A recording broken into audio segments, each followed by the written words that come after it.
What's up guys, Mike here, the Detroit Borg, with a look at the new Samsung Galaxy Tab A. So these are their new mid-range tablets with two sizes available, 8-inch and 9.7-inch, and we're going to take a look at both of them in this video. Now in terms of pricing, you can get the 8-inch for $229 or the 9.7-inch for $299, which well undercuts something like the iPad mini or the iPad Air 2, but of course you have much lower end specs here compared to those tablets. Now in terms of specs, both of them are roughly the same. The 9.7-inch does have a larger display, a larger battery, and has a set of dual speakers instead of the single speaker on the 8-inch, but otherwise they have the same internal specs. They're both powered by a quad-core clocked at 1.2 GHz, 1.5 gigs of RAM, 16 gigs of internal storage, but we do have an upgraded LTE model which gives you 32 gigs of storage and 2 gigs of RAM. In terms of the display, both of them have the same resolution, 768 by 1024, so we get 160 ppi on the 8-inch and only 132 ppi on the 9.7-inch. Now in terms of the display technology, these are using LCD PLS displays, which delivers good off-axis viewing, pretty good contrast, and nice even backlighting. Certainly not the higher-end AMOLED displays from the Tab S here or the Retina displays from the iPad, but they deliver pretty good colors, it's pretty bright. And generally speaking, I think it's a really pleasing display to look at. I think the only issue is the sharpness of the display. So if you plan to read text on this for long periods of time, this may not be the best option for you. And if you do, I would recommend the smaller 8-inch tablet. In terms of cameras, we have a 5 megapixel camera on the back, only good for 720p HD video.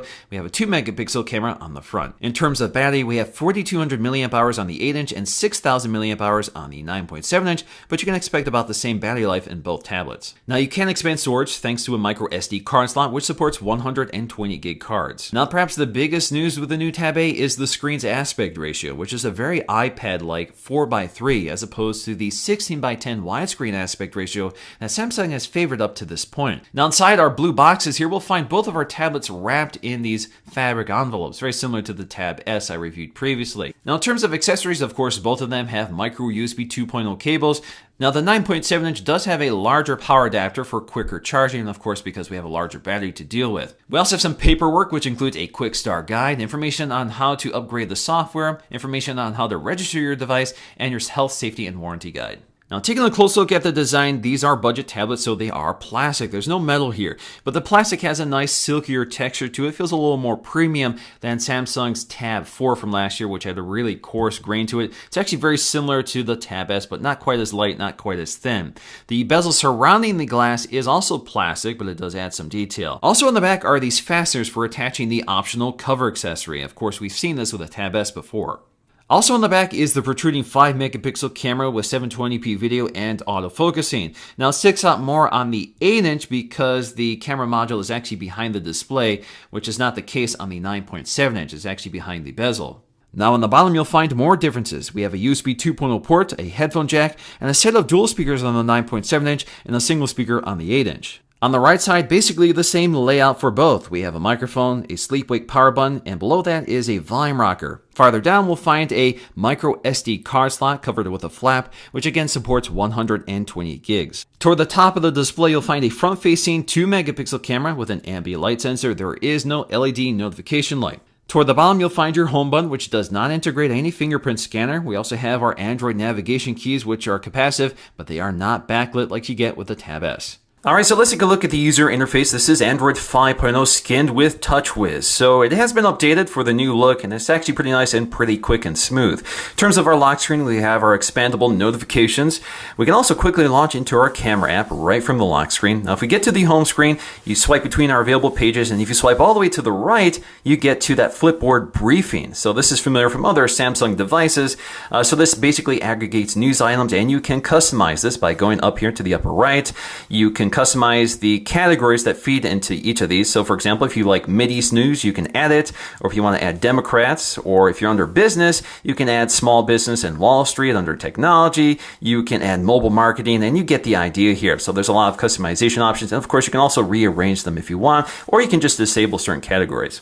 Now to edit our home screens here, just pinch in and out. You can see an overview of all the available home screens, so you can add a new one, you can rearrange them or delete them. You can also select which one you want to be the home screen by tapping the home icon in the upper part of the screen. Now if you want to completely disable briefing, just uncheck it and it disappears. You can also change your wallpaper or add widgets from your widget panel. Now if you go to the home screen now, you can see that is completely gone. You can also just tap and hold on the home screen to get to that same editor.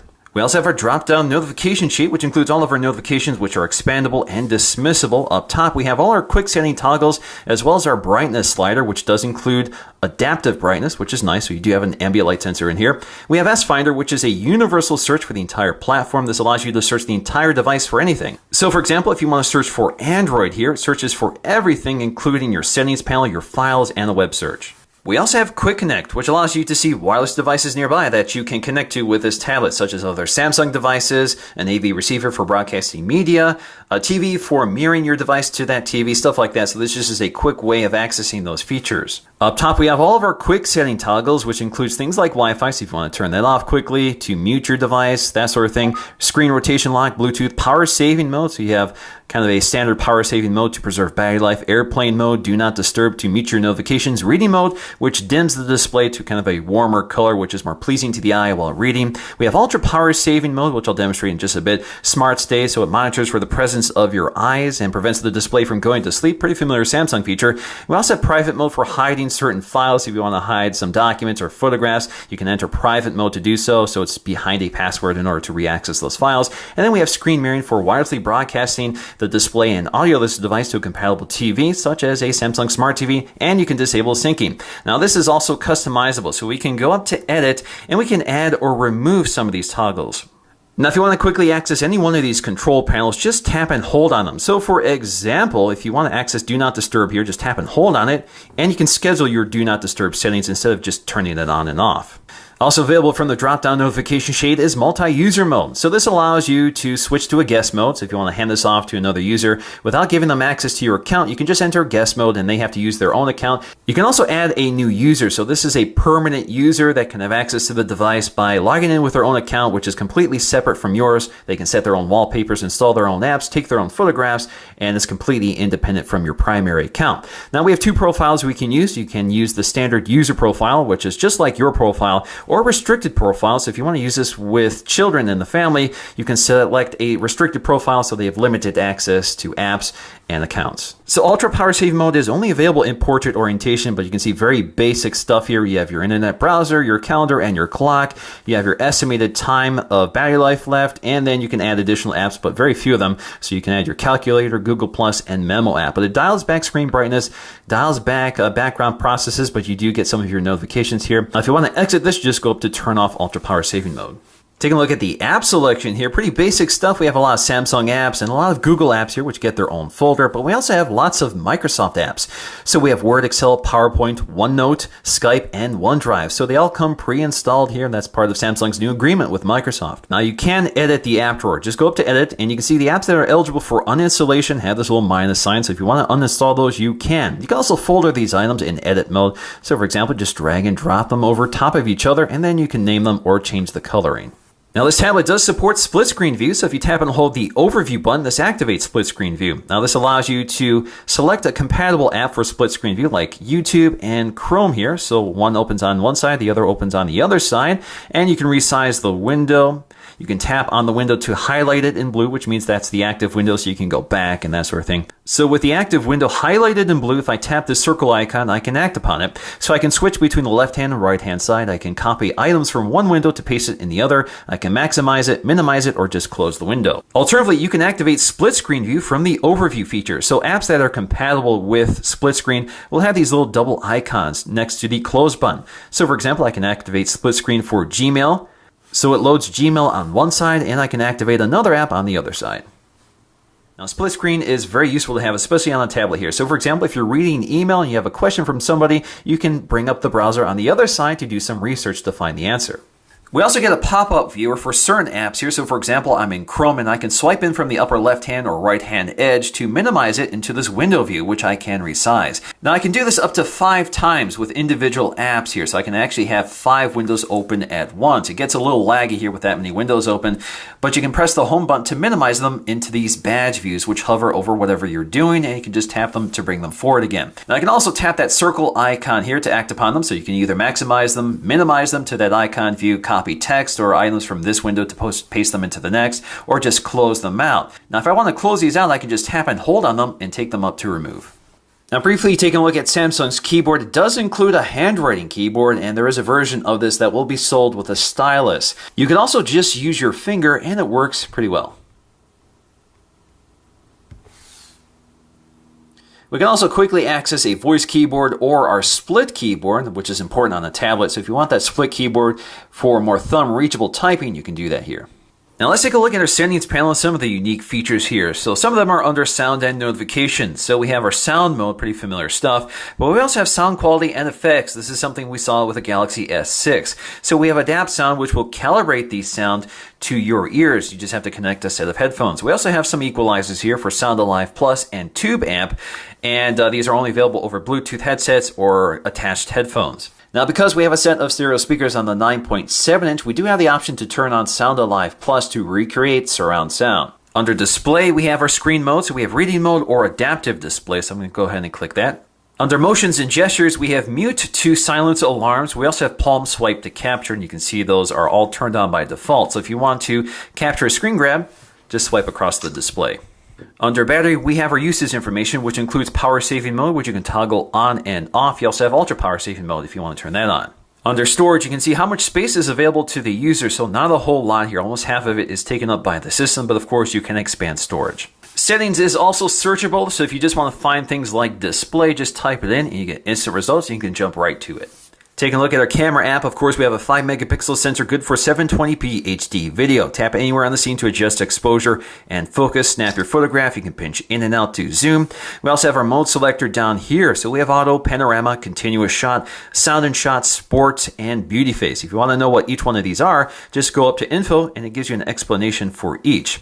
Now you can also rearrange these. Just tap and hold on them and move them around. Now to record video, just hit the record video icon, and when you're recording video, you do have continuous autofocusing. Again, this is 720p video at 30 frames per second. We can also tap anywhere on the scene to adjust exposure and focus, pinch in and out to zoom. You can snap photographs while recording video, does so silently. You can also pause it or just stop it.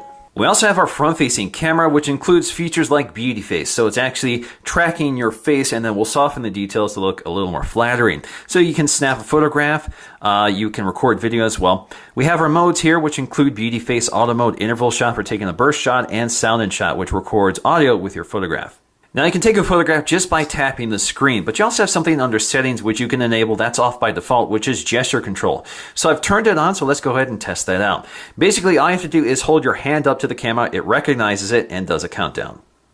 We also have some other options under settings, so we can change our picture size. So 5 megapixels is actually 4:3. You'll have to step down if you want 16:9. Now in terms of quality, the images are actually pretty good, either in medium low light conditions or bright sunlight conditions. So it's able to find the right exposure. It reproduces color accurately. It finds focus sharply and clearly, and the images aren't over-processed, although you do see some grain here and there. But generally speaking, it's much better than I expected, especially for a 5 megapixel camera that only records in 720p video. So they're doing a really nice job here prioritizing image quality. This is also true for video. Video also looks clear with good color reproduction and exposure. The only problem I've had is with white balancing. It tends to jump around while panning a scene.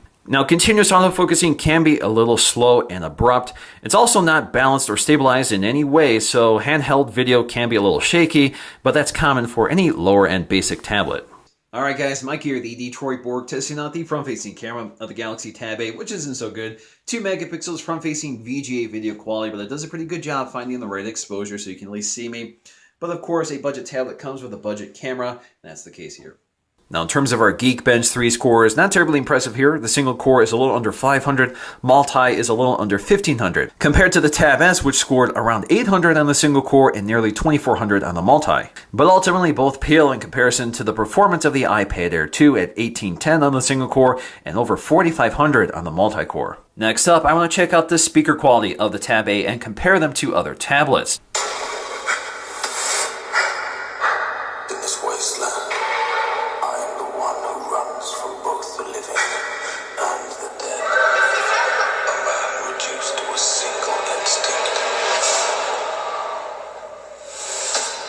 Survive. We are not thieves. We are not thieves. Where is she taking them?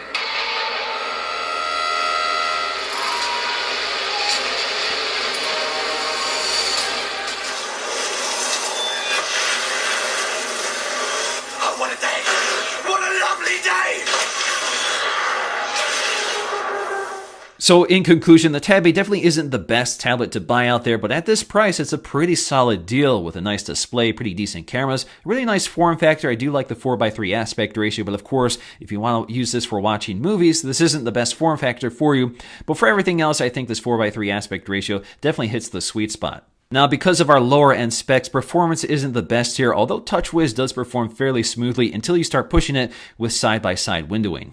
But I think you get a lot of software features like multi-user mode, which I think is important to a lot of families who are purchasing tablets. And if you're already a Samsung phone or tablet user, you'll feel very comfortable with this experience. So that's going to do for me in this video. Thanks for watching, and I'll see you again in the next one.